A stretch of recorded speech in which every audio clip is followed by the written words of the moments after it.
भक्त बंधुओं, भगवान विष्णु की कथा जो भक्त श्रद्धा से सुनता है वो कभी भी जीवन में दुखी नहीं रहता। जिस घर में विष्णु कथा गूंजती है उस घर में सदा श्री हरि का वास बना रहता है। ऐसे परिवार पर कोई भी बड़ा संकट टिक नहीं पाता और उस घर में माता लक्ष्मी की विशेष कृपा स्वयं चलकर आती है। भक्त बंधुओं, मुझे आप पर पूरा विश्वास है कि आप भगवान की भक्ति में सदा लीन रहते हैं, रोज़ कथाएं सुनते हैं और अपने मन को श्री हरि के चरणों में समर्पित रखते हैं। लेकिन भक्तों, आज भगवान आपकी परीक्षा ले रहे हैं। यह समय कठिन अवश्य है, पर यह सदा नहीं रहेगा। एक दिन ऐसा आएगा जब श्री हरि की कृपा से आपके जीवन की सारी उलझनें स्वयं सुलझ जाएंगी। भक्त बंधुओं, गरुड़ पुराण में कहा गया है कि जो भक्त किसी पवित्र कथा को शुरू करने के बाद बीच में छोड़ देता है वो जाने अनजाने अपने जीवन का बहुत बड़ा पाप कर बैठता है।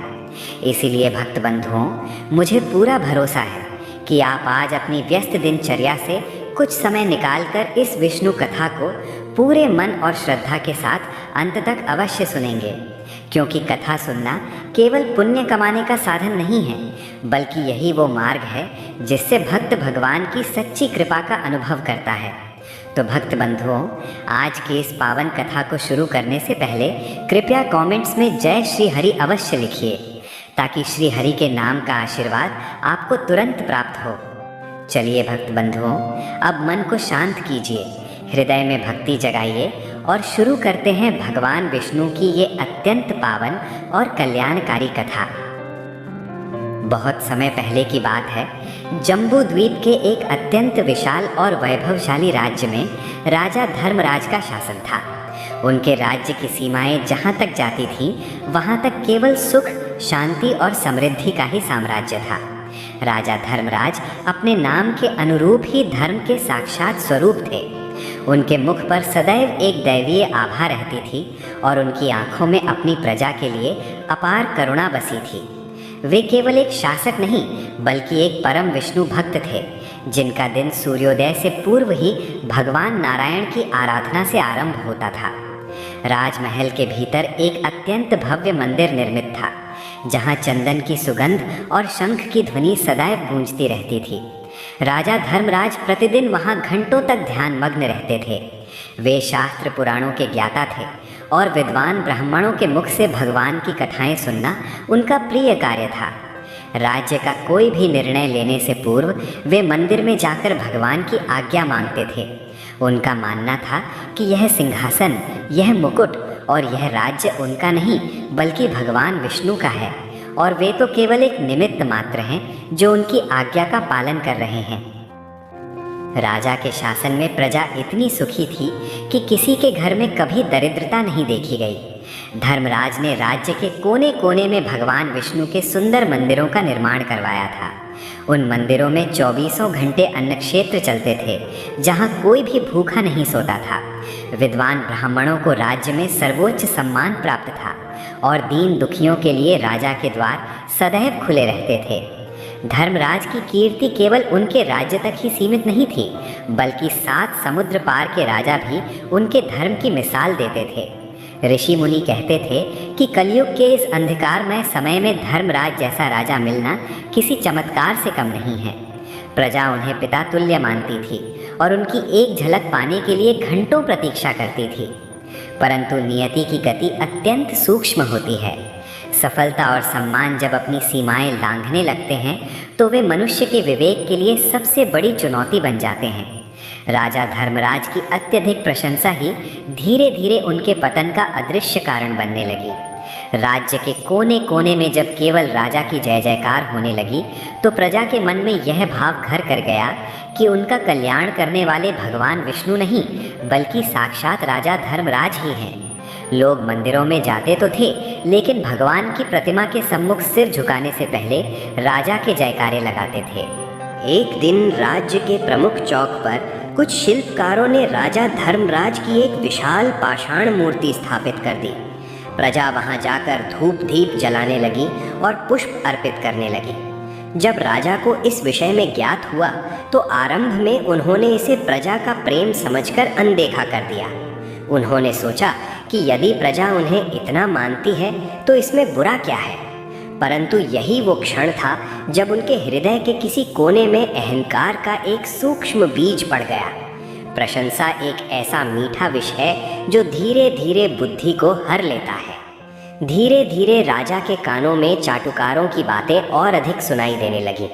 जब भी वे सभा में बैठते, दरबारी उनके गुणों का गान करते हुए कहते कि हे राजन, आप ही हमारे रक्षक हैं, आप ही पालनहार हैं।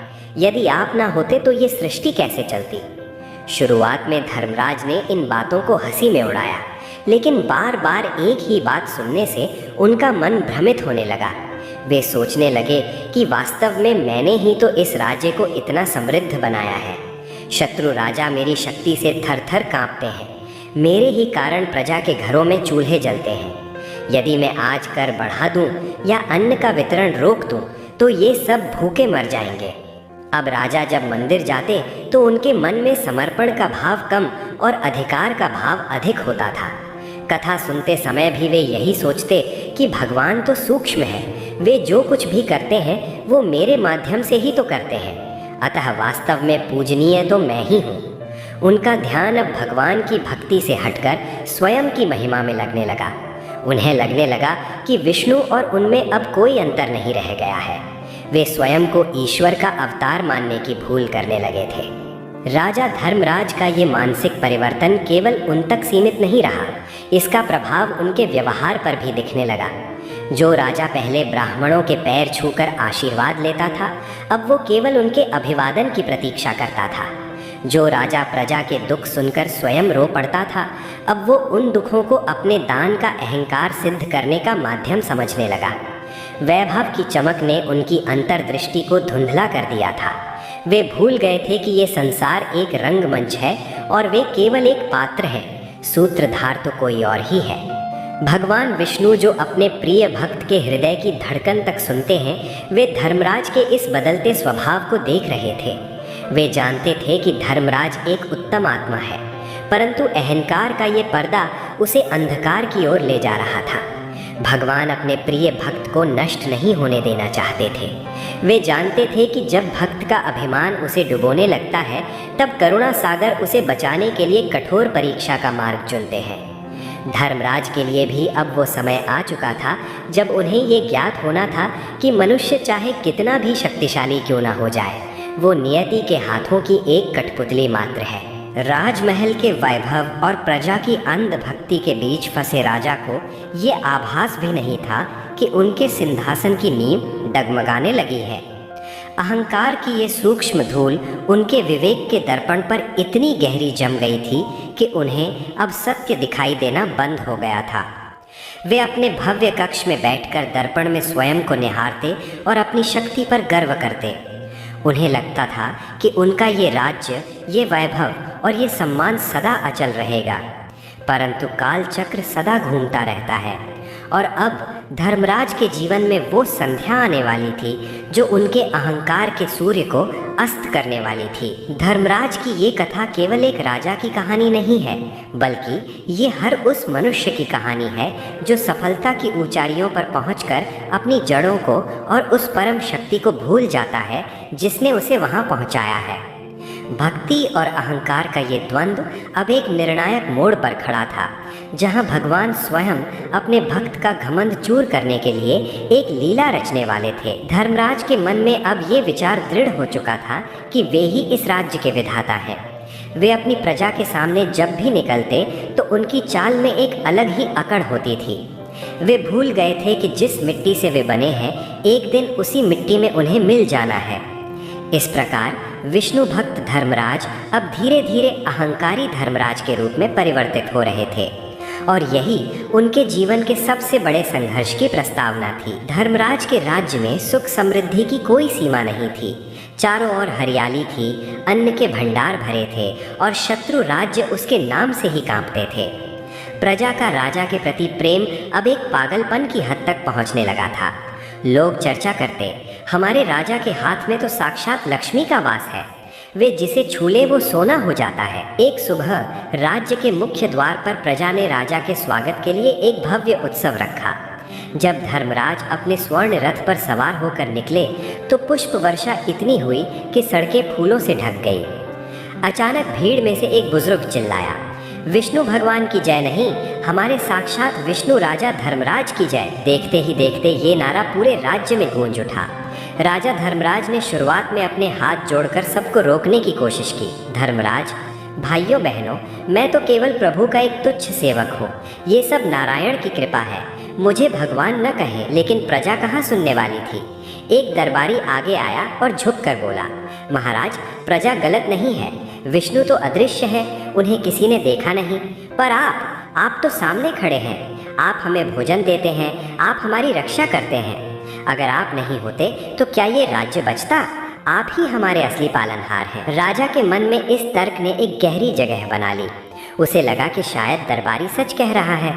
उसने मन ही मन सोचा, हाँ, नारायण की प्रेरणा तो ठीक है, पर दिन रात पसीना तो मैं बहाता हूँ, रणनीतियाँ तो मैं बनाता हूँ। शायद मैं सच में उनका ही एक रूप हूँ। उस दिन के बाद राजमहल के सामने राजा धर्मराज की एक विशालकाय स्वर्ण प्रतिमा स्थापित की गई। जहाँ पहले लोग मंदिर की ओर जाते थे, अब वे राजा की प्रतिमा की आरती उतारने लगे। मंदिर के मुख्य पुजारी, जो धर्मराज के बचपन के गुरु थे, उन्होंने राजा को समझाने का प्रयास किया। पुजारी, राजन, ये मार्ग विनाश की ओर जाता है। आप राजा हैं, प्रजा के रक्षक हैं, पर नियंता नहीं। जिस दिन मनुष्य स्वयं को कर्ता मान लेता है, उसी दिन उसका पतन शुरू हो जाता है। इन मूर्तियों को हटवा दीजिए। धर्मराज अहंकार भरे स्वर में, गुरुदेव, यदि प्रजा मुझे ईश्वर मानकर खुश है और धर्म के मार्ग पर चल रही है, तो इसमें क्या बुराई है?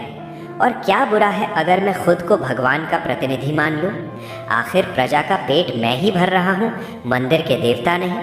पुजारी निरुत्तर होकर लौट गए। राजा के मन में अहंकार का वो विषैला बीज अब अंकुरित हो चुका था। उसे अब मंदिर की कथाओं में वो रस नहीं मिलता था, क्योंकि अब उसे लगता था कि कथाएं तो उसके जैसे महान पुरुषों के लिए ही लिखी गई हैं। वो भूल गया था कि राजा केवल एक ट्रस्टी होता है, मालिक तो ऊपर वाला है। प्रशंसा का वो माया जाल धर्मराज के चारों ओर ऐसा बुना गया कि उसे सत्य की आवाज़ सुनाई देना बंद हो गई। वो अब अपनी प्रजा की जय जयकार में इतना मग्न था कि उसे स्वर्ग से आती हुई नारायण की चेतावनी दिखाई नहीं दी। महल की ऊंची दीवारों के भीतर अब मंत्रों की गूंज कम और राजा की महिमा के गान अधिक होने लगे थे। धर्मराज अब रोज मंदिर तो जाते थे, लेकिन वहाँ वे भगवान विष्णु के सामने झुकने के बजाय अपनी शक्ति का प्रदर्शन करने जाते थे। उनके मन में ये विचार जड़ पकड़ चुका था कि इस राज्य की हर सांस, हर निवाला और हर सुख केवल उनकी इच्छा का परिणाम है। एक दिन राज्य में भीषण सूखा पड़ने की आशंका हुई। बादल आते पर बिना बरसे निकल जाते। किसान चिंतित होकर राज दरबार में आए। किसान, महाराज, धरती फट रही है, फसलें सूख रही हैं। यदि वर्षा नहीं हुई तो अनर्थ हो जाएगा। कृपा कर मंदिर में महायज्ञ करवाइए ताकि इंद्रदेव और भगवान विष्णु प्रसन्न हो। धर्मराज सिंहासन पर तन कर बैठते हुए, किसानों, घबराओ मत।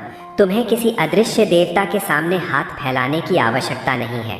यदि आकाश पानी नहीं देगा तो मैं अपनी सेना और धन लगाकर राज्य की सूखी नदियों को नहरों से जोड़ दूंगा। मेरे पास इतना स्वर्ण है कि मैं अनाज खरीदकर हर घर तक पहुंचा सकता हूं। जब मैं तुम्हारा रक्षक हूं तो तुम्हें प्रार्थना करने की क्या ज़रूरत? राजा ने यज्ञ नहीं करवाया, बल्कि अपने धन के घमंड में बड़ी बड़ी योजनाएं बनाना शुरू कर दिया। उसे लगा कि वो अपनी बुद्धि से प्रकृति के नियमों को भी बदल सकता है। उस रात धर्मराज अपने कक्ष के झरोखे से तारों भरे आकाश को देख रहे थे। उनके मन में एक अजीब सा दंभ उमड़ रहा था। धर्मराज खुद से, ये प्रजा कितनी भोली है। वे पत्थरों में भगवान खोजते हैं, जबकि भगवान तो वो है जो इन्हें खिलाता है। अगर आज मैं अपना हाथ खींच लूं तो क्या विष्णु इन्हें आकर अन्न देंगे? नहीं, ये सब मेरा सामर्थ्य है। मैं ही इस राज्य का असली भाग्य विधाता हूँ। भगवान तो बस एक नाम है, असली काम तो मैं कर रहा हूँ। यही वो क्षण था जब धर्मराज के भीतर का भक्त पूरी तरह सो गया और अहंकारी राजा जाग उठा। उसने आदेश दिया कि अब से राज्य की हर सरकारी मुहर पर भगवान विष्णु के चिन्ह के स्थान पर राजा का चित्र होगा। उसने ये मान लिया था कि ईश्वर उसके माध्यम से काम नहीं करते, बल्कि वो स्वयं ही ईश्वर की भूमिका निभा रहा है। वो भूल गया था कि जिस सत्ता पर उसे इतना नाज है वो केवल एक किराए का महल है जिसकी चाबियां किसी और के हाथ में है। उसे लग रहा था कि वो पालनहार है, पर वो ये नहीं देख पा रहा था कि उसकी अपनी सांसें भी उसकी मर्जी से नहीं चल रही हैं। अहंकार का ये बीज अब एक विशाल वृक्ष बनने लगा था, जिसकी छाया में धर्मराज को अपनी बर्बादी का एहसास तक नहीं हो रहा था। नारायण ऊपर से सब देख रहे थे। वे देख रहे थे कि कैसे उनका एक प्रिय भक्त अहं के दलदल में धंसता जा रहा है। अब समय आ गया था कि धर्मराज को ये एहसास कराया जाए कि पत्ता भी उनकी मर्जी के बिना नहीं हिलता। अब राजमहल का वातावरण पूरी तरह बदल चुका था। राजा धर्मराज के दरबार में अब वैसे साधु संतों को स्थान नहीं मिलता था जो उन्हें सत्य का दर्पण दिखाएं, बल्कि उन चाटुकारों का जमावड़ा लगा रहता था जो हर बात में कहते, महाराज आपकी आज्ञा ही विधान है। एक सुबह धर्मराज ने घोषणा की कि वे मंदिर में भगवान विष्णु की पूजा करने जाएंगे, लेकिन ये पूजा किसी भक्त की नहीं बल्कि एक विजेता की तरह थी। मंदिर के कपाट खुलने का एक निश्चित समय था जो सदियों से चला आ रहा था। राजा अपने लश्कर के साथ समय से पूर्व ही मंदिर पहुंच गए। द्वारपाल, क्षमा करें महाराज, अभी मंदिर के कपाट खुलने में समय है, भगवान का श्रृंगार हो रहा है, कृपया प्रतीक्षा करें। धर्मराज क्रोध में, प्रतीक्षा? क्या तुम जानते हो तुम किससे बात कर रहे हो? जिस भगवान का तुम श्रृंगार कर रहे हो उन्हें भोग लगाने के लिए अन्न और मंदिर की सुरक्षा के लिए सैनिक मेरे आदेश से आते हैं। राजा को किसी के लिए रुकने की आवश्यकता नहीं होती, अभी कपाट खोलो। पुजारी दौड़ते हुए बाहर आए। उन्होंने देखा कि राजा का चेहरा अहंकार से लाल था। पुजारी, राजन, ये मंदिर है, यहाँ केवल एक ही स्वामी है, नारायण। यहाँ राजा और रंक सब समान हैं, मंदिर की मर्यादा न तोड़ें। धर्मराज ठहाका मारते हुए, पुजारी जी, मर्यादाएं निर्बलों के लिए होती हैं, सर्वशक्तिमान के लिए नहीं। यदि मैं इस मंदिर को अभी ध्वस्त करवा दूं तो क्या आपके नारायण इसे बचाने आएंगे? ये मंदिर मेरी भूमि पर खड़ा है, इसलिए यहाँ की मर्यादा भी वही होगी जो मैं तय करूँगा। राजा ने बलपूर्वक मंदिर के कपाट खुलवा दिए और भीतर प्रवेश किया। उन्होंने गर्भगृह में जाकर भगवान की प्रतिमा की आंखों में आंखें डालकर देखा। उनके मन में समर्पण का लेश मात्र भी भाव नहीं था। उन्होंने भगवान के चरणों में झुकने के बजाय केवल अपना सिर हल्का सा हिलाया, जैसे वे किसी बराबरी के मित्र से मिल रहे हों। धर्मराज प्रतिमा के सामने खड़े होकर, हे विष्णु, लोग कहते हैं आप महान हैं, पर देखिए आपके इस भव्य मंदिर में आज जो भी रौनक है वो मेरी दी हुई स्वर्ण मुद्राओं की है।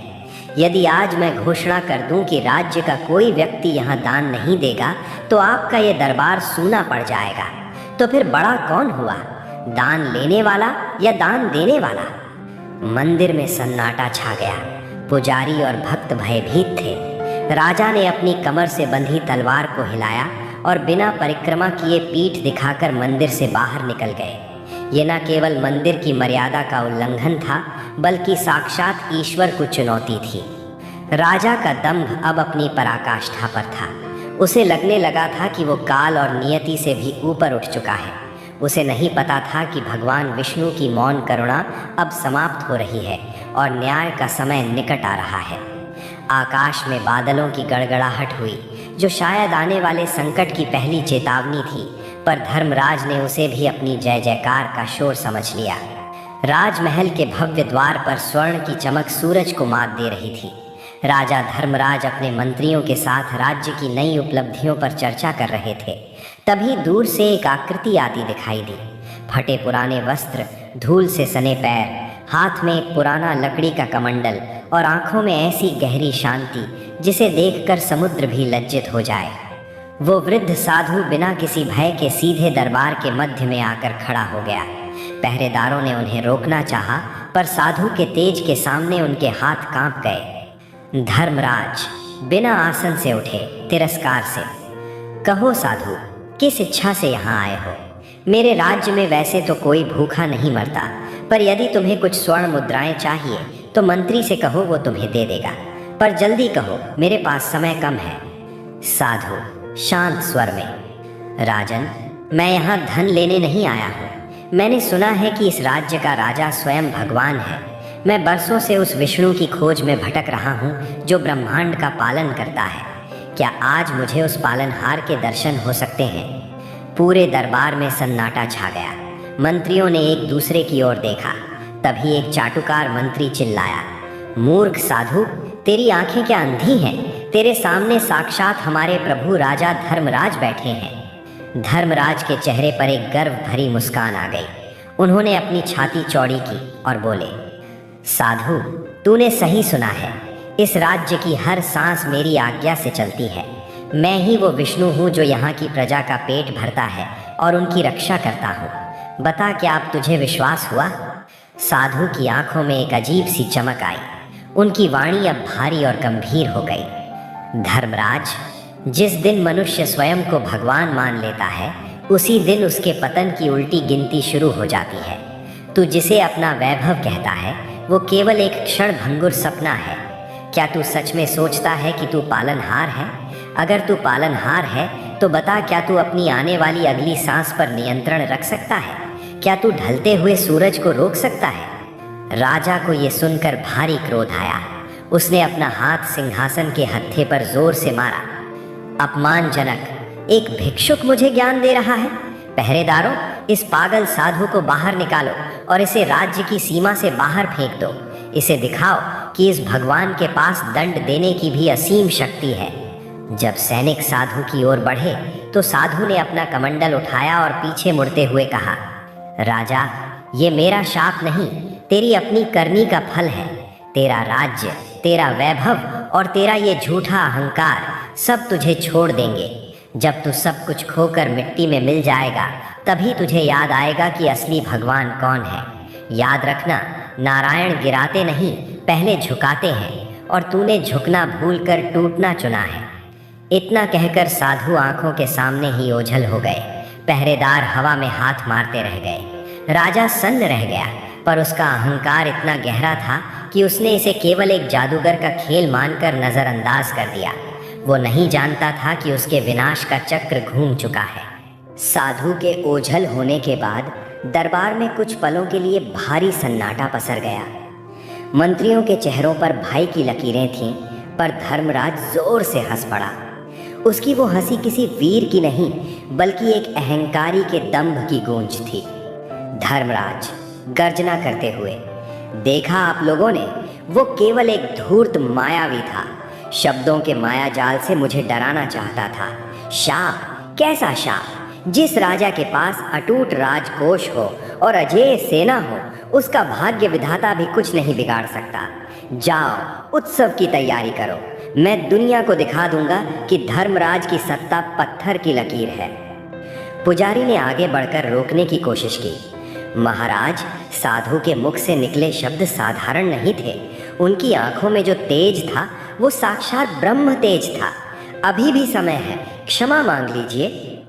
धर्मराज क्रोध से, पुरोहित जी, आप अपनी पूजा पाठ तक सीमित रहें। अगर उस साधु में इतनी ही शक्ति थी तो वो भिक्षा क्यों मांग रहा था? राजा के सामने गिड़गिड़ाना उसकी नियति थी। आज के बाद जो भी उस साधु का नाम लेगा, उसे राजद्रोह का अपराधी माना जाएगा। राजा ने उसी समय एक और घोषणा की। उसने आदेश दिया कि मंदिर की मुख्य दीवार पर लिखा ओम नमो नारायणाय हटाकर धर्मराजाय नमः लिखवा दिया जाए। ये चुनौती केवल उस साधु को नहीं, बल्कि उस ब्रह्मांडीय सत्ता को थी जो चुपचाप सब देख रही थी। जैसे ही राजा ने ये आदेश दिया, अचानक राज दरबार का विशाल झूमर बिना किसी कारण के टूटकर जमीन पर आ गिरा। तेज रोशनी के बीच अंधेरा छा गया। बाहर आसमान में बिना बादलों के ही बिजली कड़की, पर धर्मराज ने इसे भी प्रकृति का एक सामान्य संयोग माना। उसी रात धर्मराज को नींद नहीं आई। उसे बार बार साधु की वही बात याद आ रही थी, तेरा राज्य, तेरा वैभव, तेरा अहंकार सब तुझे छोड़ देंगे। उसने गुस्से में उठकर अपनी तलवार निकाली और हवा में लहराते हुए बोला, कोई मुझे नहीं छोड़ सकता, मैं इस राज्य का स्वामी हूँ। लेकिन वो नहीं जानता था कि जिस वैभव पर उसे नाज है, वो रेत के टीले की तरह ढहने वाला था। शाप का प्रभाव शुरू हो चुका था। राजा के अनिष्ट की पहली सूचना अगले ही दिन सूर्योदय के साथ आने वाली थी। वो शक्ति जो अब तक राजा की ढाल बनी हुई थी, अब उसका साथ छोड़कर विदा ले रही थी। अगले दिन की सुबह वैसी नहीं थी जैसी धर्मराज को आदत थी। सूर्य तो उगा, पर उसकी किरणों में वो तेज नहीं था। राजमहल के ऊपर मंडराते काले कौवों का शोर कुछ अशुभ होने का संकेत दे रहा था। राजा अभी अपने कक्ष में तैयार ही हो रहे थे कि राज्य का सेनापति घबराहट में भीतर आया। सेनापति थरथराते स्वर में, महाराज, अनर्थ हो गया। आधी रात को अचानक हमारे राजकोष के तलघर में पानी भर गया।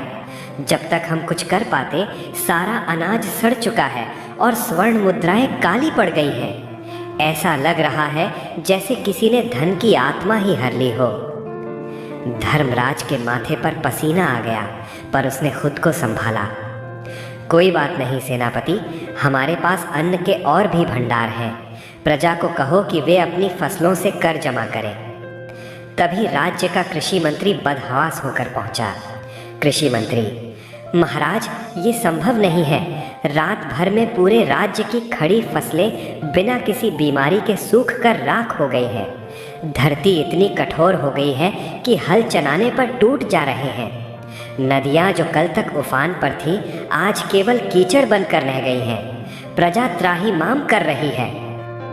धर्मराज सन्न रह गए। जिस पालनहार होने का उन्हें गुमान था, आज उनकी अपनी आंखों के सामने उनकी प्रजा भूखी मर रही थी। उन्हें उस साधु के शब्द याद आए, तेरा वैभव तुझे छोड़ देगा। लेकिन अहंकार अभी भी जीवित था। धर्मराज ने सोचा कि शायद ये किसी शत्रु राज्य का जादू टोना है। उन्होंने अपनी अजेय सेना को तैयार रहने का आदेश दिया। परंतु तभी एक और विनाशकारी सूचना मिली। राज्य की सबसे शक्तिशाली हाथी सेना के हाथियों ने अचानक पागल होकर अपनी ही छावनियों को कुचलना शुरू कर दिया। घोड़े अस्तबल से भाग गए और सैनिकों के शस्त्रों में रातों रात जंग लग गई। धर्मराज चीखते हुए, ये कैसे हो सकता है? मेरी तकनीक, मेरे भंडार, मेरा सामर्थ्य सब एक साथ विफल कैसे हो रहे हैं? महल की दीवारें जो कभी अटूट लगती थीं, उनमें दरारें पड़ने लगीं। ऐसा लग रहा था जैसे धरती स्वयं राजा के भार को सहने से इनकार कर रही हो। धर्मराज ने खिड़की से बाहर देखा। वो प्रजा जो कल तक उनकी जय जयकार करती थी, आज महल के बाहर खड़े होकर उन्हें कोस रही थी। प्रजा बाहर से चिल्लाते हुए, कहाँ गया हमारा भगवान? कहाँ गया वो पालनहार? हमें अन्न दो राजा, वरना सिंहासन छोड़ दो। धर्मराज को पहली बार डर महसूस हुआ। वो वैभव जो कल तक उनकी ढाल था, आज उनके गले का फांस बन गया था। जिस सिंहासन पर बैठकर वे खुद को विष्णु समझते थे, आज वही सिंहासन उन्हें कांटों की तरह चुभ रहा था। विनाश का सूर्यास्त हो चुका था और अब केवल लंबी काली रात का इंतजार था। राज्य के हालात अब नियंत्रण से बाहर हो चुके थे। जिस सरयू नदी के तट पर धर्मराज का साम्राज्य फल फूल रहा था, वो नदी देखते ही देखते एक संकरी और काली धारा में बदल गई। पानी में ऐसी दुर्गंध आने लगी कि उसे पीना तो दूर, छूना भी असंभव हो गया। प्यास से व्याकुल पशु पक्षी तड़प तड़प कर मरने लगे। धर्मराज ने आदेश दिया कि शाही कुओं से प्रजा को पानी दिया जाए, लेकिन जैसे ही सैनिकों ने कुएं में बाल्टी डाली, वहां से पानी के बजाय केवल धूल निकली, मानो प्रकृति ने राजा के हाथ से हर वो साधन छीन लिया था जिससे वो अपनी श्रेष्ठता सिद्ध कर सके। धर्मराज अपने मंत्रियों पर गरजते हुए बोला, तुम लोग क्या कर रहे हो? हमारे पास दुनिया के सबसे बेहतरीन वास्तुकार और इंजीनियर हैं। नई नहरें खोदो, जमीन के नीचे से पानी निकालो। मैं आदेश देता हूँ कि इस सूखे को खत्म किया जाए। मंत्री हाथ जोड़कर बोला, महाराज, कोई भी यंत्र काम नहीं कर रहा। लोहे के औजार हाथ लगाते ही मिट्टी की तरह भरभरा कर टूट रहे हैं। जो मजदूर कल तक आपके लिए पहाड़ काट देते थे, आज उनके शरीर में इतनी ताकत नहीं बची कि वे फावड़ा उठा सकें। लोग कह रहे हैं कि ये उस साधु के अपमान का फल है। राजा के अहंकार को ये सुनकर और भी ठेस लगी। उसने सोचा कि वो अपने धन से वर्षा खरीद लेगा। उसने पड़ोसी राज्यों से अनाज मंगाने के लिए दूत भेजे, लेकिन जैसे ही अनाज की बोरियां राज्य की सीमा के भीतर आती, वे रातों रात कीड़ों और मलबे में बदल जाती। धर्मराज अकेले में खुद से, क्या सच में वो साधु इतना शक्तिशाली था? नहीं, ये केवल एक बुरा समय है। मैं हार नहीं मानूंगा। मैं अपनी प्रजा को दिखा दूंगा कि धर्मराज अभी भी उनका रक्षक है। लेकिन प्रजा अब राजा को भगवान नहीं बल्कि अपने दुखों का कारण मान रही थी। गांव के गांव खाली होने लगे। लोग अपने बच्चों को लेकर राज्य छोड़कर भागने लगे। जिस वैभवशाली साम्राज्य की मिसाल पूरी दुनिया में दी जाती थी, वहां अब केवल मौत का सन्नाटा पसरा था। धर्मराज ने खिड़की से देखा कि जिस स्वर्ण प्रतिमा की लोग पूजा करते थे, उस पर कौवे बैठकर गंदा कर रहे थे और किसी ने उस प्रतिमा के हाथ तोड़ दिए थे। उसे याद आया, अगर मैं न होता तो प्रजा भूखी मर जाती। आज वो था, उसका खजाना भी था, पर फिर भी प्रजा भूखी मर रही थी। उसे पहली बार यह एहसास होने लगा कि जीवन की डोर उसके हाथ में नहीं बल्कि किसी और के हाथ में है। पर अभी भी उसे झुकना स्वीकार नहीं था। उसे लग रहा था कि वो अपनी सैन्य शक्ति से इस परिस्थिति को बदल देगा। राजमहल के भीतर का वैभव अब एक खौफनाक सन्नाटे में बदल चुका था। स्वर्ण के वे पात्र जिनमें कभी 56 भोग सजे होते थे, अब धूल फांक रहे थे। धर्मराज ने जब अपने प्रधानमंत्री को राजकोष से शेष बचा धन निकालने का आदेश दिया, तो उत्तर सुनकर उनके पैरों तले जमीन खिसक गई। प्रधानमंत्री नीचा सिर किए हुए, महाराज, राजकोष के ताले अब नहीं खुल रहे और जो कमरे खुले हैं उनमें सोने की ईंटें पत्थर के टुकड़ों में बदल चुकी हैं। हम अब कंगाल हो चुके हैं। सैनिकों को पिछले 3 महीनों से वेतन नहीं मिला है और उनके घरों में भी चूल्हे नहीं जल रहे। उसी समय महल के बाहर भारी शोर सुनाई दिया। धर्मराज बालकनी पर आए तो देखा कि उनके सबसे वफादार सैनिक, जिन्होंने हजारों युद्ध जीते थे, आज अपनी तलवारें जमीन पर फेंक रहे थे। सेनापति धर्मराज की ओर देखकर, महाराज, हम युद्ध के मैदान में जान दे सकते हैं, पर अपने बच्चों को भूख से मरते नहीं देख सकते। आपने कहा था कि आप साक्षात विष्णु हैं, आप ही पालनहार हैं, फिर आज आपके सैनिक भूखे क्यों हैं? कहाँ गई आपकी वो असीम शक्ति? धर्मराज के पास कोई उत्तर नहीं था। वो चिल्लाया, मैं तुम्हारा राजा हूँ, ये राजद्रोह है। एक सैनिक क्रोध में, राजा वो होता है जो प्रजा का पेट भरे, वो नहीं जो खुद को भगवान मानकर अहंकार के मद में चूर रहे। अब हम आपकी रक्षा नहीं करेंगे। देखते ही देखते पूरी सेना ने महल का त्याग कर दिया। महल की सुरक्षा करने वाला अब कोई नहीं था। राजा धर्मराज, जो कभी हजारों सैनिकों के बीच घिरे रहते थे, आज अपने ही विशाल महल में अकेले रह गए। उनके चाटुकार मंत्री और दरबारी भी रात के अंधेरे में कीमती रत्न चुराकर भाग निकले। तभी राज्य की सीमाओं से एक भयानक समाचार आया। पड़ोसी राज्य के शत्रु राजा ने, जो धर्मराज की समृद्धि से जलता था, इस कमजोरी का फायदा उठाकर आक्रमण कर दिया था। बिना सेना और बिना संसाधन के धर्मराज का अजेय दुर्ग ताश के पत्तों की तरह बिखरने लगा।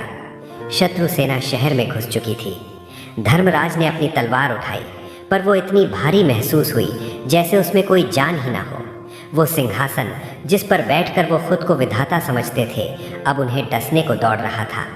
शत्रु सैनिकों ने राजमहल के द्वार तोड़ दिए। धर्मराज को अपनी जान बचाने के लिए एक गुप्त रास्ते से अंधेरी रात में भागना पड़ा। एक समय का भगवान कहलाने वाला राजा आज फटे वस्त्रों में नंगे पांव अपने ही राज्य की गलियों में एक भगोड़े की तरह भाग रहा था। पीछे मुड़कर देखा तो राजमहल धूं धूं कर जल रहा था। उसका अहंकार, उसका वैभव और उसका साम्राज्य सब उस आग की लपटों में खाक हो रहा था।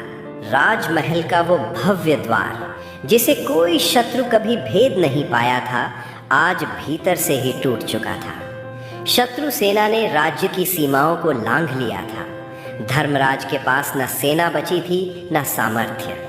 जब सैनिकों ने देखा कि राजा के पास उन्हें देने के लिए न भोजन है और न ही वेतन, तो उन्होंने अपने शस्त्र डाल दिए और जान बचाकर भाग निकले। आधी रात का समय था। शत्रु सेना के मशालों की रोशनी महल की दीवारों पर नाच रही थी। धर्मराज ने अपने रत्न जड़ित मुकुट को देखा, जो अब केवल लोहे के एक भारी बोझ जैसा लग रहा था। धर्मराज भारी मन से, कहाँ गए वे सब जो मुझे भगवान कहते थे? कहाँ गई वो प्रजा जो मेरी एक झलक के लिए तरसती थी। आज इस संकट की घड़ी में मैं इस विशाल महल में अकेला हूँ। तभी महल के पिछले द्वार से एक वफादार बूढ़ा सेवक आया और बोला, महाराज, यहाँ रुकना मृत्यु को आमंत्रण देना है। शत्रु भीतर आने ही वाले हैं। आप ये साधारण कंबल ओढ़िए और गुप्त मार्ग से वन की ओर निकल जाइए। अब आप राजा नहीं, केवल एक साधारण मनुष्य हैं। धर्मराज, जिसे कभी स्वर्ण रथ के बिना चलना अपमान लगता था, आज नंगे पांव और फटे कंबल में महल से बाहर निकला। जैसे ही वो गुप्त मार्ग से जंगल की ओर भागा, उसने पीछे मुड़कर देखा। उसका भव्य महल धू धू कर जल रहा था। वो स्वर्ण प्रतिमा, जिसे उसने अपना गौरव माना था, टूटकर जमीन पर पड़ी थी। जंगल का रास्ता कांटों और पत्थरों से भरा था। धर्मराज के वे पैर, जो कभी रेशमी कालीनों पर चलते थे, अब खून से लथपथ थे। उसे प्यास लगी तो उसने एक गड्ढे का गंदा पानी पीना चाहा, पर उसे अपनी पुरानी बात याद आ गई। मैं चाहूँ तो नदियों का रुख मोड़ दूँ। धर्मराज फूट फूट कर रोते हुए, हे नारायण, आज मुझे समझ आया, मैं नदियों का रुख क्या मोड़ूंगा। मैं तो अपनी प्यास बुझाने के लिए एक बूंद पानी का भी स्वामी नहीं हूँ। मैंने जिसे अपनी शक्ति समझा, वो तो केवल आपकी उधार दी हुई कृपा थी। वो रात भर भटकता रहा। भूख से उसका शरीर टूटने लगा था। उसे याद आया कि कैसे वो ब्राह्मणों और साधुओं को दान देने का दिखावा करता था, पर आज वो स्वयं एक निवाले के लिए तरस रहा था। वो घमंडी राजा अब मर चुका था और उसके भीतर एक बेबस लाचार मनुष्य तड़प रहा था। सुबह होते होते वो थक कर एक पुराने बरगद के पेड़ के नीचे गिर पड़ा। उसके पास अब न राज्य था, न धन और न ही वो अहंकार। वो अब केवल धर्मराज था, नंगा, भूखा और पूरी तरह पराजित। यही वो क्षण था जहां उसका अहंकार पूरी तरह राख हो चुका था और पश्चाताप की पवित्र अग्नि जलने लगी थी। बरगद के उस विशाल पेड़ के नीचे पड़े धर्मराज की चेतना अब धीरे धीरे लौट रही थी। चारों ओर पक्षियों का कलरव था और ठंडी हवा बह रही थी, पर धर्मराज के भीतर ग्लानि की एक भयानक आग सुलग रही थी। उन्होंने अपने हाथों को देखा। वही हाथ जिन्होंने कभी स्वर्ण मुद्राओं की वर्षा की थी, आज धूल और सूखे खून से सने थे। जंगल का सन्नाटा उन्हें डरा नहीं रहा था, बल्कि उन्हें उनके ही पुराने शब्दों की गूंज सुना रहा था। उन्हें याद आया कि कैसे उन्होंने उस साधु को अपमानित किया था, कैसे उन्होंने मंदिर की मर्यादा तोड़ी थी। धर्मराज कराहते हुए, मैं कितना मूर्ख था। जिसे मैं अपना सामर्थ्य कहता था, वो तो केवल अहंकार का एक गुब्बारा था। मैंने सोचा कि मैं पालनहार हूँ, पर आज मैं एक तिनके को भी हिलाने की शक्ति नहीं रखता। हे नारायण, जिस प्रजा को मैंने अपना दास समझा, आज वही प्रजा मेरे बिना भी जीवित है, पर मैं उनके बिना और आपकी कृपा के बिना कुछ भी नहीं। भूख और प्यास से व्याकुल धर्मराज ने देखा कि पास ही एक छोटी सी जंगली बेरी का पेड़ है। उन्होंने कांपते हाथों से कुछ बेर तोड़े और उन्हें खाने लगे। उन खट्टे मीठे बेरों का स्वाद लेते ही उनकी आंखों से आंसू छलक पड़े। उन्हें याद आया कि राजमहल के 56 भोगों में भी उन्हें कभी वो तृप्ति नहीं मिली जो आज इन जंगली बेरों में मिल रही थी। धर्मराज आंसुओं के साथ, प्रभु, ये बेर भी आपके हैं, ये वन भी आपका है। मैं तो केवल एक चोर था जो आपकी दी हुई संपदा को अपनी बताकर गर्व करता था। मुझे राजमहल का सुख नहीं चाहिए, मुझे तो बस उस अंधकार से मुक्ति चाहिए जिसमें मैं बरसों तक रहा। उस दिन धर्मराज ने पहली बार बिना किसी स्वर्ण मुकुट के, बिना किसी आसन के, केवल जमीन पर माथा टेक कर साष्टांग प्रणाम किया। उनके मन में अब कोई शिकायत नहीं थी, ना ही राज्य वापस पाने की लालसा। उनके मन में केवल एक ही पुकार थी, हे केशव, मुझे क्षमा करें। पश्चाताप की उस अग्नि ने उनके भीतर के सारे मैल को जला दिया था। वो राजा जो कभी ऊंचे स्वर में आज्ञा देता था, अब प्रकृति के हर छोटे जीव में परमात्मा का अंश देखने लगा था। वो जान चुका था कि असली वैभव हृदय की शांति है, ना कि राजकोष का सोना। रात भर वो जागकर नारायण के नाम का जाप करता रहा। जंगल की भयावहता अब उसे डरा नहीं रही थी, क्योंकि अब उसके पास खोने के लिए कुछ नहीं था, पर पाने के लिए पूरा ब्रह्मांड और उसका स्वामी था। यही वो क्षण था जब धर्मराज का पुनर्जन्म हुआ। एक अहंकारी राजा मर चुका था और एक सच्चा भक्त जाग उठा था। जंगल की सुबह एक नई उम्मीद लेकर आई। धर्मराज नदी के किनारे बैठे ओम नमो नारायणाय का शांत जाप कर रहे थे।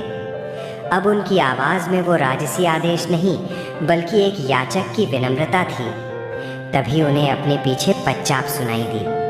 उन्होंने मुड़कर देखा तो उनके प्राण सूख गए। सामने वही वृद्ध साधु खड़े थे, वही फटे वस्त्र, वही कमंडल और वही अलौकिक तेज। धर्मराज की आंखों में डर नहीं बल्कि एक गहरी लज्जा और कृतज्ञता दौड़ गई। वे बिना सोचे समझे साधु के चरणों में गिर पड़े और उनके पैरों को अपने आंसुओं से भिगो दिया। धर्मराज सिसकते हुए, महात्मा, आपने सही कहा था। मेरा राज्य, मेरा वैभव, मेरा गर्व सब मुझे छोड़ गए। आज मैं नंगा, भूखा और मिट्टी में मिला हुआ हूँ। मुझे दंड दीजिए, पर मुझे अपनी शरण से मत निकालिए। मैंने साक्षात नारायण का अपमान किया है। साधु ने अत्यंत करुणामय दृष्टि से धर्मराज को देखा और अपना हाथ उनके सिर पर रखा। जैसे ही साधु का स्पर्श हुआ, धर्मराज के शरीर की सारी थकान और मन का सारा बोझ क्षण भर में लुप्त हो गया। साधु गंभीर और मधुर स्वर में, उठो धर्मराज। उस दिन तुमने जिस साधु का अपमान किया था वो तुम्हारा शत्रु नहीं था, वो तो केवल एक दर्पण था जो तुम्हें तुम्हारी असलियत दिखा रहा था। राजा, जब तक तुम्हारे सिर पर स्वर्ण का मुकुट था तुम्हें नारायण के दर्शन नहीं हो सकते थे, क्योंकि अहंकार और ईश्वर एक साथ नहीं रह सकते।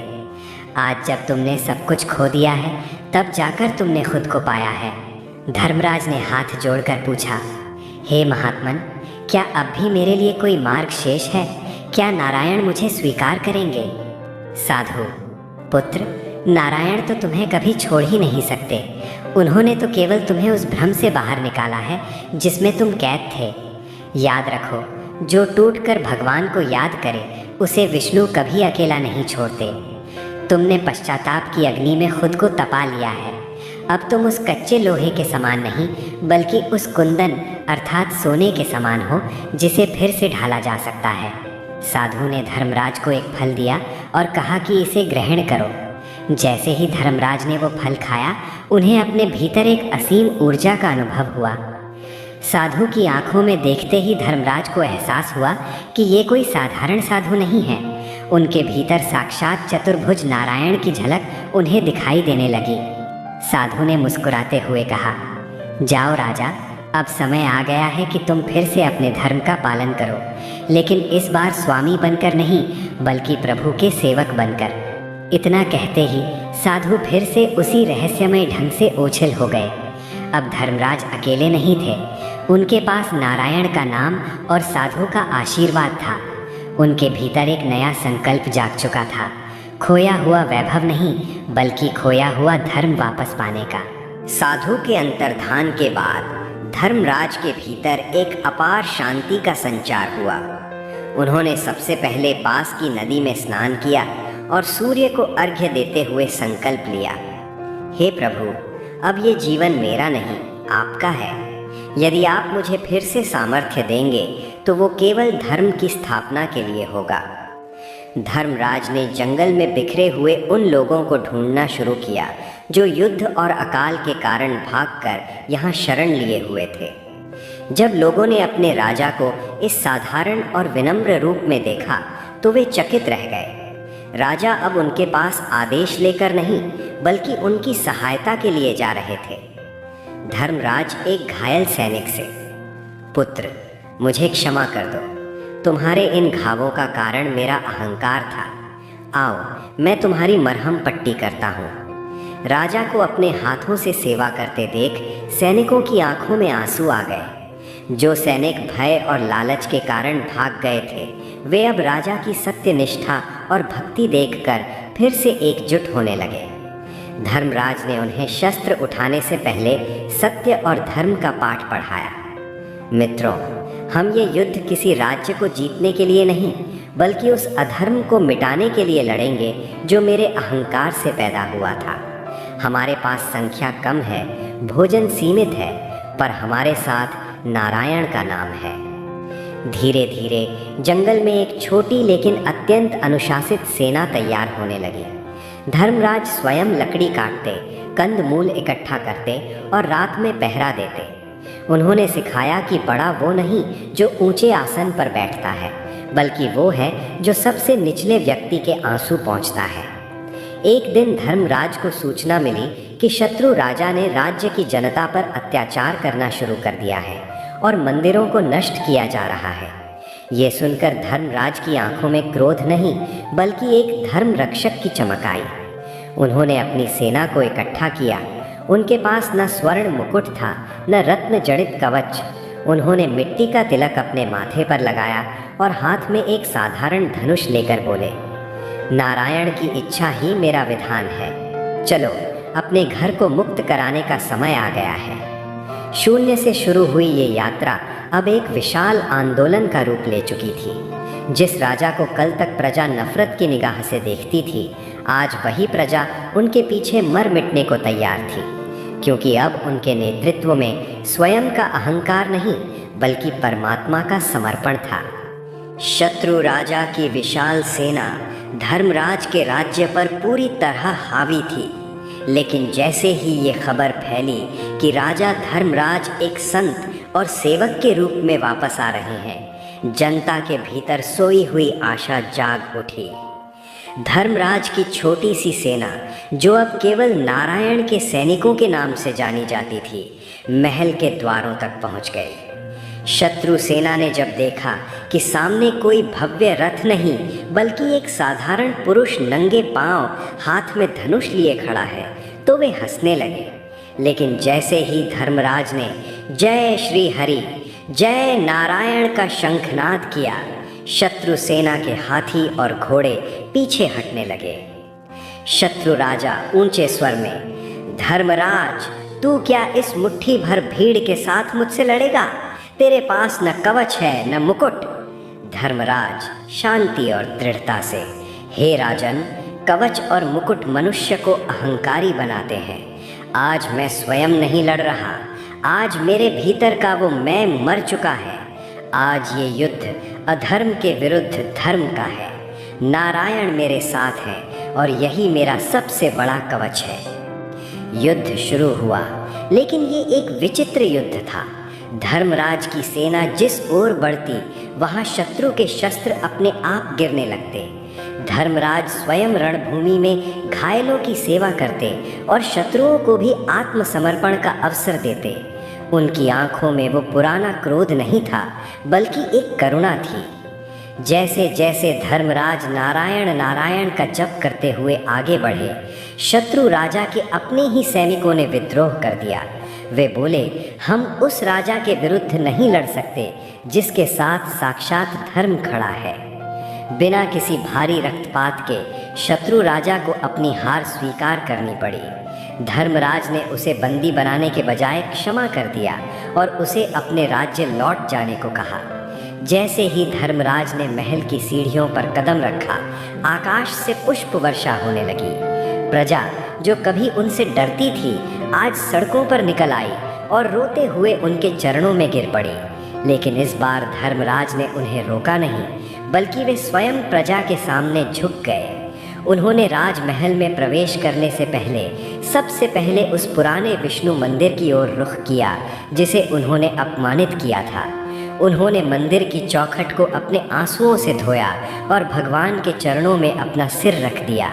आज उनके पास खोने के लिए राज्य नहीं था, क्योंकि उन्होंने अपना सर्वस्व पहले ही प्रभु को समर्पित कर दिया था। जीत के बाद भी उनके चेहरे पर कोई घमंड नहीं था, केवल एक गहरी कृतज्ञता थी। नारायण ने न केवल उन्हें उनका राज्य वापस दिलाया था, बल्कि उन्हें उनके खोए हुए आत्मसम्मान और धर्म से भी मिला दिया था। राज्य की वापसी के बाद जब राज्याभिषेक की घड़ी आई, तो पूरे नगर को सजाया गया। विद्वान पंडितों ने स्वर्ण सिंहासन को गंगा जल से पवित्र किया। लेकिन जब धर्मराज को उस सिंहासन पर बैठने के लिए कहा गया, तो उन्होंने सबको चौंका दिया। उन्होंने रत्न जड़ित सिंहासन पर बैठने के बजाय उसके बगल में भूमि पर एक साधारण आसन बिछाया। धर्मराज सभा को संबोधित करते हुए, मेरे प्रिय राज्यवासियों, अब इस सिंहासन पर कोई मनुष्य नहीं बैठेगा। ये सिंहासन आज से केवल भगवान विष्णु का है। इस राज्य के असली स्वामी नारायण हैं। मैं केवल उनका एक तुच्छ सेवक यानी ट्रस्टी हूँ। मैं अब से राजा के रूप में नहीं बल्कि उनके प्रतिनिधि के रूप में आप सबकी सेवा करूँगा। धर्मराज ने अपने वैभवशाली राजसी वस्त्रों को सदा के लिए त्याग दिया और साधारण श्वेत वस्त्र धारण किए। उन्होंने राजकोष का द्वार गरीबों, अनाथों और विधवाओं के लिए खोल दिया। अब महल में नर्तकियों का नृत्य नहीं बल्कि प्रतिदिन हरि कीर्तन होने लगा। प्रजा ने देखा कि उनका राजा अब उनके बीच बैठकर उनकी समस्याएं सुनता है। वे गांव-गांव जाते, किसानों के साथ बैठकर भोजन करते और मंदिर की सफाई स्वयं अपने हाथों से करते। जिस अहंकार ने कभी उन्हें ईश्वर होने का भ्रम दिया था, अब उसी का स्थान भक्ति ने ले लिया था। राजा धर्मराज अब रोज मंदिर की सीढ़ियों पर बैठकर भक्तों की चरण धूल माथे पर लगाते। समय बीतता गया और धर्मराज का शासन राम राज्य के समान प्रसिद्ध हो गया। उनके राज्य में न कोई भूखा था न कोई दुखी। अंत समय आने पर जब धर्मराज वृद्ध हो गए तो वे शांत भाव से मंदिर के गर्भगृह में नारायण की प्रतिमा के सामने बैठ गए। धर्मराज अंतिम प्रार्थना करते हुए, हे प्रभु, आपने मुझे सब कुछ देकर मेरा अहंकार छीना, इसके लिए मैं आपका सदैव ऋणी रहूंगा। आज मैं आपके पास वापस आ रहा हूँ, न कि एक राजा के रूप में बल्कि आपके उसी छोटे से सेवक के रूप में जिसे आपने वन में रास्ता दिखाया था।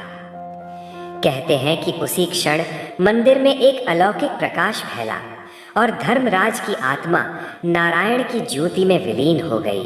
भक्तों, राजा धर्मराज की ये दिव्य गाथा हमें जीवन का वो गूढ़ सत्य सिखाती है कि मनुष्य के पतन का सबसे बड़ा कारण उसका अपना अहंकार ही होता है।